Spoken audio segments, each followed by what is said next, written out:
This is Tina from TinaHinks.com, and today I'm discussing personality types based on your moon and sun sign combination. Presumably, you know what your moon sign is. If you don't, you're really missing out because there's a lot more to your natal chart than just what pop astrology will have you believe. So, check out your moon sign if you don't know it. But if you have your moon in Aquarius and your sun in Scorpio, then this is your video. So, what is the moon sign exactly? Now, there are 9 planets in astrology. The sun and the moon are also considered planets, and each of these planets, they embody a certain energy signature or a certain archetype. The sun represents your exterior self, how you take your internal key and project it out in the world. Your dreams, your goals, your ambitions, your desires, your efforts in the world, uh, how you want to be perceived, your father, the yang component. Okay, all this is the sun. The moon stands in stark contrast to this external energy and is all about your internal self. It's all about your emotions. It's all about how you connect, how you emote, how you feel, the idea of nurturance, how you give it, how you receive it. It describes your mother, it describes your childhood, it describes your everyday habit patterns. And so the moon really is a very intimate part of who you are. It is that part that comes out when no one is looking. Okay, the sun is the mask. The moon is when the mask comes off. Now you understand the implications of your moon sign and how it's so very important to truly analyze and study a personality. Now, the moon is okay. Before I get into the moon in Aquarius, let me just tell you that astrologers believe that right now we are already operating from an Aquarian ascendant. The collective is operating from an Aquarian ascendant because we have entered the age of Aquarius. Okay, some astrologers, of course, refute it. But I definitely do think that Aquarian themes and motifs are largely at play right now in the collective. It's all about understanding community and innovation. Now, the sole lesson of Aquarius is self realization or Atma Vidya through the intellect. This being an air sign, being a fixed air sign, this is all about the intellect. Is the last of the air signs. Is the 11th sign. 11 in itself has very spiritual vibrations, and it's of course very dualistic. Even the glyph of Aquarius is very dualistic. Um, if you look at the two rulers of Aquarius, Saturn in traditional astrology and Uranus in modern astrology. Saturn's all about structure, okay? And Uranus is all about breaking that structure. Uranus is soul growth. Saturn is 3D manifestation. So there's always this inherent conflict that is going on within the Aquarius. And self-realization or Atma Vidya is the only way they can understand through their intellect how to operate in the world and find meaning. Aquarius moon people, remember the moon is your internal emotions, will definitely be community oriented people. Aquarius, the 11th sign of the community, and to an Aquarius native, having a fully functional community is very important. And if they don't have it, then they suffer in other ways. So they need to feel wanted, they need to feel functional, productive, to give their ideas, to bring out their innovative streak and come up with real practical solutions. They don't want to create things that humanity can't use.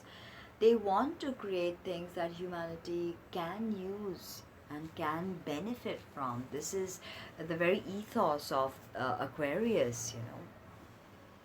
They're all about the ultimate truth and self-realization. Okay.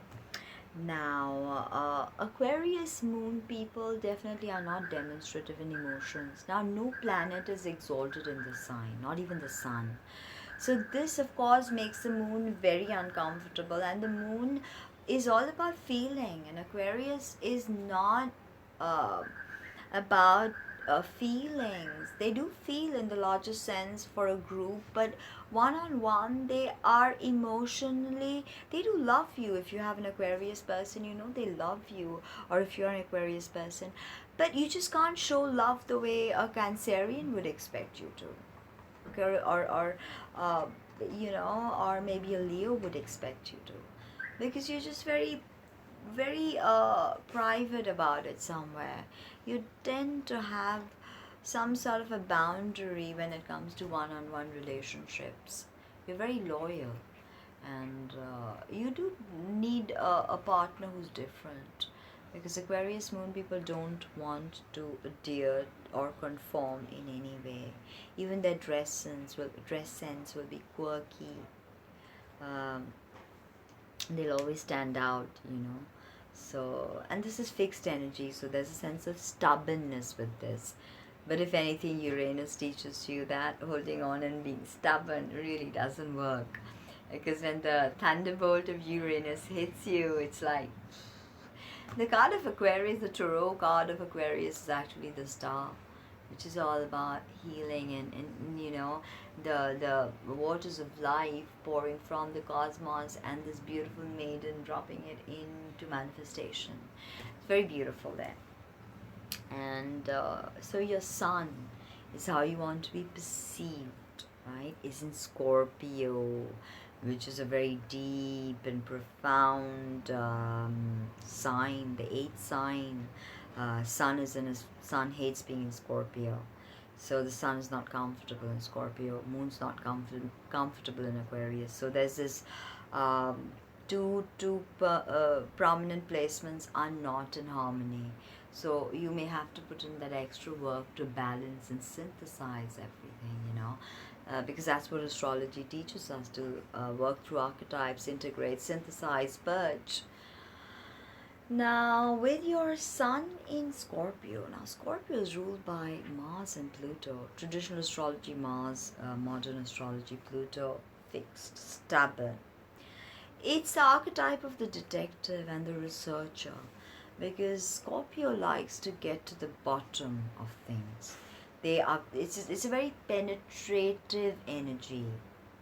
Okay, they like to penetrate deep inside, and they are very emotional. It's a water sign, it's feminine, so you have that beautiful feminine side of you. But since a Scorpio is very masculine, and that's why, because it's ruled by Mars and Pluto, but it's a feminine sign, and there's definitely this tremendous raw magnetic appeal with your Scorpio sun. You come across as quite deep and profound, and even maybe